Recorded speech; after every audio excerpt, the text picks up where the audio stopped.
হবে, কারণ যে কোনো বয়সের পশু দিয়ে কুরবানি করা যায় না, এটার নির্ধারিত বয়স সীমা দেওয়া আছে শরিয়াতে, সেটা আপনাকে মেনটেন করতে হবে। প্রথম হচ্ছে সালিমাতুল আয়ুব, সালিমাতুন মিনাল আয়ুবিজ যাহিরা, বাহ্যিক ত্রুটিমুক্ত হওয়া। যে কোনো পশু দিয়ে কিন্তু, অসুস্থ পশু দিয়ে কুরবানি করলে কিন্তু কুরবানি হবে না। এক্ষেত্রে আমরা সুনানে নাসাইর একটি হাদিস উল্লেখ করব। হাদিসটি সহিহ, বারা ইবনে আসিব রাদিয়াল্লাহু তাআলা আনহু বর্ণনা করেছেন। আল্লাহ রাসূল সাল্লাল্লাহু আলাইহি ওয়াসাল্লাম বলেছেন, লা ইয়াজুজু মিনাদ দাহায়া আল আওরাউল বাইয়িনু আওরুহা, এমন পশু দিয়ে কুরবানি হবে না যে এই পশুটা সুস্পষ্টভাবে অন্ধ, অন্ধ কানা কোনো পশু দিয়ে কুরবানি হবে না। ওয়াল আরজাউল বাইয়িনু আরাজুহা, খোড়া, কুরবানি যেখানে করা হবে ওই জায়গা পর্যন্ত হেঁটে যেতে পারছে না, মাঠ থেকে বাড়িতে আনা যাচ্ছে না, এরকম খোড়া প্রাণী দিয়ে কুরবানি করা যাবে না। ওয়াল মারিদাতুল বাইয়িনু মারাদুহা, খুব বেশি অসুস্থ, খুবই দুর্বল অসুস্থ প্রাণী দিয়ে কুরবানি করা যাবে না। ওয়াল আজফাউল্লাতি লা তুনকি, এবং এমন এমন বয়স্ক বৃদ্ধ প্রাণী যে অতি বয়সের ভারে এটা নুজ্জ হয়ে গিয়েছে এবং এর হাড্ডির ভেতরে যে মজ্জা শুকিয়ে গিয়েছে, এরকম প্রাণী দিয়েও কিন্তু কুরবানি করা যাবে না। তাহলে সুনানে নাসাইর এই সহিহ হাদিসটির মধ্য দিয়ে আমরা বুঝতে পারলাম যে অন্ধ প্রাণী দিয়ে কুরবানি করা যায় না, খোড়া প্রাণী দিয়ে করা যায় না, খুবই দুর্বল প্রাণী দিয়ে এবং খুব বয়স হয়েছে এরকম প্রাণী দিয়ে কিন্তু কুরবানি করা যাবে না। তারপর আমরা সুনানে তিরমিজির আরেকটি হাদিস এখানে উল্লেখ করব। এই হাদিসটিও হাসান পর্যায়ের হাদিস। বর্ণনাকারী হচ্ছেন আলী রাদিয়াল্লাহু তাআলা আনহু। তিনি বলেন, নাহা রাসূলুল্লাহ সাল্লাল্লাহু আলাইহি ওয়াসাল্লাম আইয়ুদহা বিআ'যাবিল করনি ওয়াল উযুন, অর্থাৎ আল্লাহ রাসূল সাল্লাল্লাহু আলাইহি ওয়াসাল্লাম শিং ভাঙা এবং কান কাটা এরকম প্রাণী দিয়ে কুরবানি করতে নিষেধ করেছেন। অর্থাৎ ব্রোকেন হর্নস এন্ড ইয়ার্স, কোন পশুর যদি শিং দুটো ভাঙা থাকে অথবা কান কাটা থাকে এরকম প্রাণী দিয়ে কুরবানি করলে কুরবানি আদায় হবে না। পশুর কানের ব্যাপারে আরো সুস্পষ্ট হাদিস এসেছে সুনানে তিরমিজিতে, এটিও হাসান পর্যায়ের হাদিস।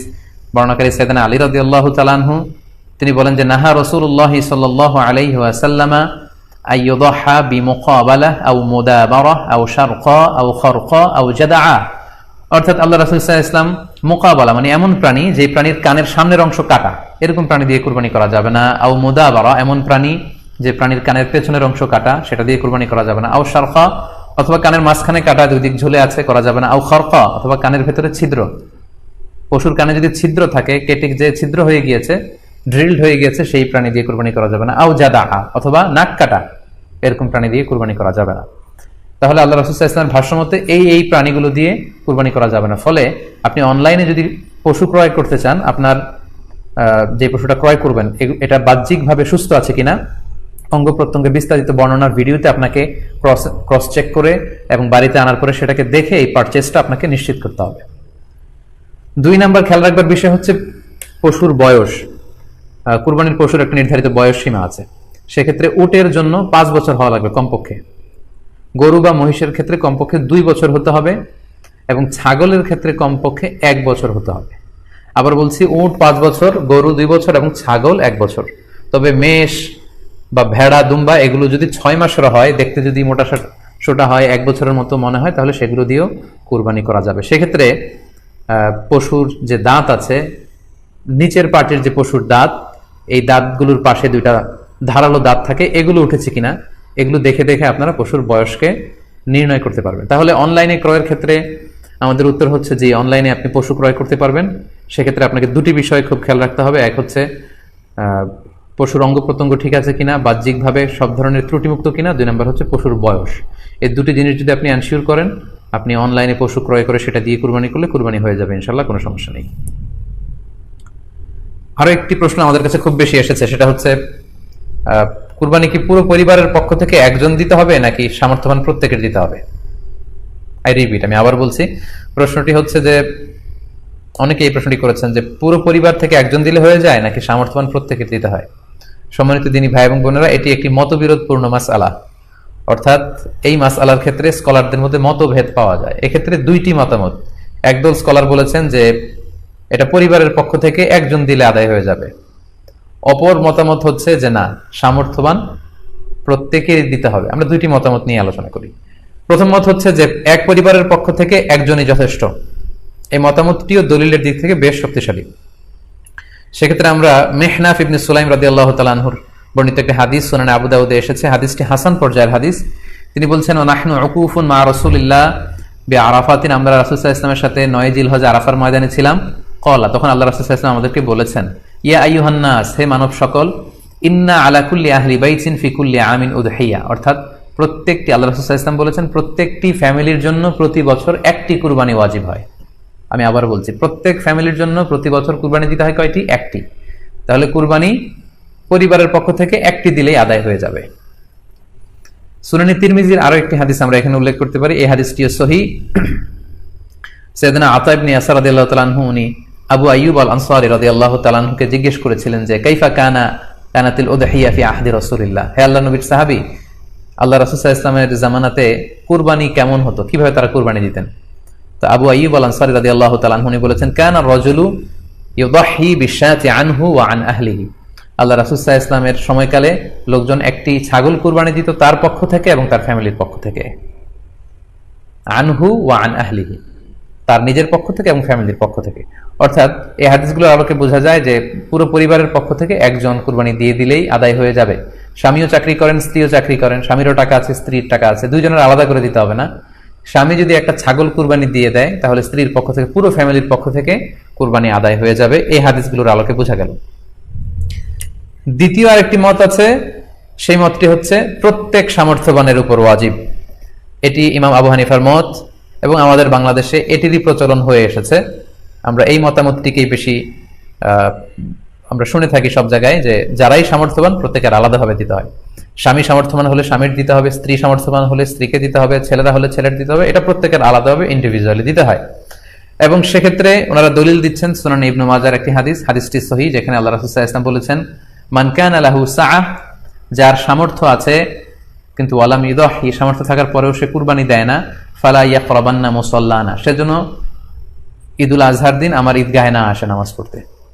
আল্লাহ রাসূল সাল্লাল্লাহু আলাইহি ওয়াসাল্লাম হুঁশিয়ারি বাণী ঘোষণা করেছেন, ধমক দিয়েছেন যে সামর্থ্য থাকার পরেও যে কুরবানি দেয় না সেজন্য আমার ঈদগাহে না আসে। এই হাদিসের আলোকে ওনারা বলেছেন মান কানা লাহু সাআহ, যার সামর্থ্য আছে, ওনারা বলছেন যে এটা ইন জেনারেল, ব্যাপক, যারই সামর্থ্য আছে তাকেই দিতে হবে। সো এখানে বাস্তবতা হচ্ছে দুই পক্ষেরই খুব ভ্যালিড দলিল আছে। আর কোনো মাসালার ক্ষেত্রে যখন মতবিরোধ থাকে, দুই পক্ষেরই দলিল থাকে, সেক্ষেত্রে বাড়াবাড়ি করাটা অনুচিত। বরং এটা হচ্ছে ইসলামের সৌন্দর্য, এখানে প্রশস্ততা রয়েছে। সো যারা মনে করে যে ফ্যামিলির পক্ষ থেকে একজন কুরবানি দিলেই আদায় হয়ে যাবে, তাদেরও দলিল আছে, তাদেরকে সেটা করতে দেওয়া উচিত। তবে আমরা এটাকেই সাজেস্ট করি যে প্রত্যেক সামর্থ্যবানের উপর কুরবানি দেওয়া উচিত। এতে করে যিনি কুরবানি দিবেন উনি সওয়াব পেয়ে উপকৃত হলেন, আবার উনি কুরবানি দেওয়ার কারণে গোশত বিতরণ করলেন, ফলে গরিবরা উপকৃত হলো। সো সামর্থ্যবান প্রত্যেকেরই উচিত বেশি বেশি কুরবানি দেয়া। আশা করি এই মাসালাটাও আপনারা বুঝতে পেরেছেন। সম্মানিত, আল্লাহ তাআলা আপনাদের সবাইকে ভালো রাখুক, সুস্থ রাখুক, ঈমানের সাথে রাখুক। আবারও হয়তো কোনো লাইভে দেখা হয়ে যাবে, আপনারা লাইভটি শেয়ার করবেন বলে আশা করছি। সুবহানাকাল্লাহুম্মা বিহামদিকা আশহাদু আল্লা ইলাহা ইল্লা আনতা আস্তাগফিরুকা ওয়া আতুবু ইলাইক। আসসালামু আলাইকুম ওয়া রাহমাতুল্লাহি ওয়া বারাকাতুহু। কোন পশু দিয়ে কোরবানি করা যাবে? আপনি হাঁস মুরগি দিয়ে কোরবানি দিলে কোরবানি হবে কিনা? এর উত্তর হলো, বড় পশুর ভিতরে 3 ধরনের পশু আর ছোট পশুর ভিতরে 3 ধরনের পশু, এগুলো দিয়ে কি করা যাবে? কোরবানি দেওয়া যাবে। বড় পশুর ভিতরে কোরবানি দিতে পারবেন ওট, গরু, মহিষ, এগুলো দিয়ে। মহিষ দিয়ে দিতে পারবেন কিনা এটা নিয়ে ওলামায়ে কেরামের সামান্য ইখতিলাফ আছে। অনেকে মহিষকে গরুর অন্তর্ভুক্ত করেছেন, অনেকে করেন নাই। যার কারণে যারা করেছেন তারা বলছেন করা যাবে, যারা করেন নাই তারা বলছেন করা যাবে না। এই জন্য একান্ত অনন্য উপায় না হলে সেদিকে না যাওয়াই ভালো, ইখতিলাফের দিকে। আর ছোট পশুর ভিতরে 3টা, দুম্বা, ছাগল এবং ভেড়া, এগুলো দিয়ে কি করা যাবে? কোরবানি করা যাবে। এছাড়া অন্য কোনো পশু দিয়ে, এই গৃহপালিত পশু ছাড়া আপনি হরিণ দিয়ে অথবা অন্য কোনো হালাল পশু যেটা গৃহপালিত না, সেটা দিয়ে কি করা যাবে না? কোরবানি দেওয়া যাবে না, দিলে কোরবানি হবে না। 9 নম্বর প্রশ্ন হলো, গাভী এবং ষাঁড় উভয়টা দিয়ে কোরবানি দেওয়া যাবে? কি বলেন? গাভী এবং ষাঁড় দুইটা দিয়ে কোরবানি দেওয়া যাবে? যাবে। গাভী দিয়েও দেওয়া যাবে, ষাঁড় দিয়েও দেওয়া যাবে। 10 নম্বর প্রশ্ন হলো, পশুর বয়স কত হতে হবে? কত বছর বয়স হলে আপনি সেই পশু দিয়ে কি করতে পারবেন? কোরবানি দিতে পারবেন। এর উত্তর হলো, পশু যদি হয় সবচেয়ে বড় পশু অর্থাৎ ওট, তাহলে সেক্ষেত্রে সেটার বয়স হতে হবে কমপক্ষে 5 বছর। কত বছর? 5 বছরের নিচে যদি ওটের বয়স থাকে, ওইটা এমনি জবাই করতে খেতে পারবেন, কিন্তু কোরবানি হিসাবে কি করতে পারবেন না, জবাই করলে ওটা কোরবানি আদায় হবে না। গরু যদি হয় তাহলে সেক্ষেত্রে তার বয়স হতে হবে কমপক্ষে 2 বছর। আর ছাগল, দুম্বা, ভেড়া এগুলো যদি হয় তাহলে তার বয়স হতে হবে কমপক্ষে 1 বছর। তাহলে ছোট পশুগুলা 1 বছর, গরু 2 বছর, ওট 5 বছর। ছোট পশুর মধ্যে আবার দুম্বা, ভেড়া, এগুলো যদি 6 মাসের বয়স, 7 মাস, 8 মাসের বয়সেরটা দেখতে 1 বছরটার মতো বড় দেখা যায় তাহলে চলবে, কিন্তু ছাগলের ক্ষেত্রে পরিপূর্ণ কি হইতে হবে? 1 বছর হওয়া লাগবে। 11 নম্বর প্রশ্ন হলো, দাঁত দেখে বয়স নির্ধারণ করে আমাদের দেশে, এটা কি ঠিক নাকি ঠিক? কি বলেন আপনারা? এটা ঠিক। কারণ হলো, পশু বিশেষজ্ঞ যারা আছেন, পশু সম্পর্কে যারা ভালো বুঝেন, পশু লালন পালনে যারা দক্ষ, অভিজ্ঞ, তারা পশুর গালের ভেতরকার বিশেষ ধরনের দাঁত যখন একটা বের হয় তখন বুঝেন এটা 1 বছর হয়েছে, 2টা বের হলে বুঝেন 2 বছর হয়েছে, এবং এটা অভিজ্ঞতা দ্বারা মোটামুটি প্রমাণিত, প্রতিষ্ঠিত, যার কারণে ওইটার উপরে নির্ভর করে বছর নির্ধারণ করা, নির্ণয় করা কি আছে? সঠিক। তবে কোন পশু যদি নিশ্চিতভাবে জানা যায় তার বয়স 1 বছর, 2 বছর, বা যেই পরিমাণ বয়স হওয়া দরকার সেই পরিমাণ বয়স হয়েছে কিন্তু দাঁত উঠে নাই, তবুও সেটা দিয়ে কি দেওয়া যাবে? কোরবানি দেওয়া যাবে। দাঁতটা মেইন না, মেইন হলো বয়সটা ওই পরিমাণ হয়েছে কিনা। ওই বয়সে হওয়ার পরও কি থাকতে পারে? দাঁত নাও থাকতে পারে। কয়দিন পর্যন্ত কোরবানি করা যায়? কোরবানির সময়সীমা কতদিন? এর উত্তর হলো, এক্ষেত্রে ওলামা ইকরামের 2টি মত আছে। অনেক ওলামা ইকরামের মতে কোরবানি করা যায় ঈদের দিন, জিলহজের 10 তারিখ, আর 11 এবং 12 এই 3 দিন। এটা ইমাম আবু হানিফা রাহিমাহুল্লাহর মত। এর বিপরীতে অনেক ওলামা ইকরামের মত হলো কোরবানি এটা 4 দিন পর্যন্ত করা যায়। কোরবানি ঈদের দিন এবং তারপরে আরো 3 দিন, 11, 12, 13। যুক্তি হলো যে আইয়ামে তাশরিক, এক হাদিসে আসছে একেবারে সুস্পষ্ট ভাবেই যে আইয়ামে তাশরিক এই দিনগুলা সবগুলাই হলো জবাই করার দিন, অর্থাৎ কোরবানি করার দিন। সেহেতু আইয়ামে তাশরিক হলো ঈদের দিন, ঈদের পরে আরো 3 দিন, অর্থাৎ 13 তারিখ, চাঁদের 13 তারিখের সন্ধ্যার আগ পর্যন্ত। এ হলো কোরবানির দিন। তবে কোরবানি প্রথম দিন ঈদের নামাজের পরপরই করা বেশি উত্তম, এতে কোনো সন্দেহ বা ইখতিলাফ কারোর নাই। এবারে সারা দুনিয়ার উলামা ইকরাম একমত। কারণ নবী আলাইহিস সালাম ঈদের দিন, ঈদের নামাজের পরপরই সাধারণত কি করতেন? কোরবানি করতেন। দ্বিতীয়, তৃতীয় দিনে তিনি নিতেন না। অতএব একেবারে শুরুতেই করে ফেলা হলো সবচেয়ে উত্তম এবং বেস্ট। এবারে কারো কোনো দ্বিমত নাই। কোন সময় থেকে কোরবানি করা যাবে? উত্তর হলো, ঈদের নামাজ যখন পড়া হবে, যেই এলাকাতে গরুটা জবাই হবে ওই এলাকাতে যখন ঈদের নামাজ শেষ হবে, ঈদের নামাজ শেষ হওয়ার পরপরই কি করা যাবে? কোরবানি করা যাবে। আরেক এলাকাতে ঈদের নামাজ শেষ হয়েছে, সেজন্য আপনার এলাকাতে আপনি কি করবেন না? কোরবানি করবেন না। আপনার এই পশু যারা কোরবানি করবে তারা ঈদের নামাজ পড়ার পরপরই কি করতে পারবেন? কোরবানি করতে পারবেন। এ হলো কোরবানির সময়। রাতে কি কোরবানি করা যাবে?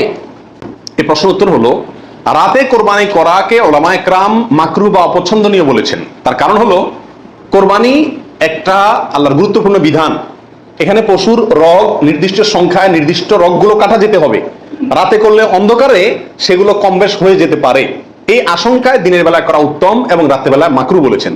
তবে যদি পর্যাপ্ত আলোর ব্যবস্থা থাকে এবং এরকম কোনো ভুল হওয়ার আশঙ্কা না থাকে তাহলে রাতেও কোরবানি করা যাবে, অর্থাৎ এই দিনগুলোতে আর কি, যে দিনগুলোতে করা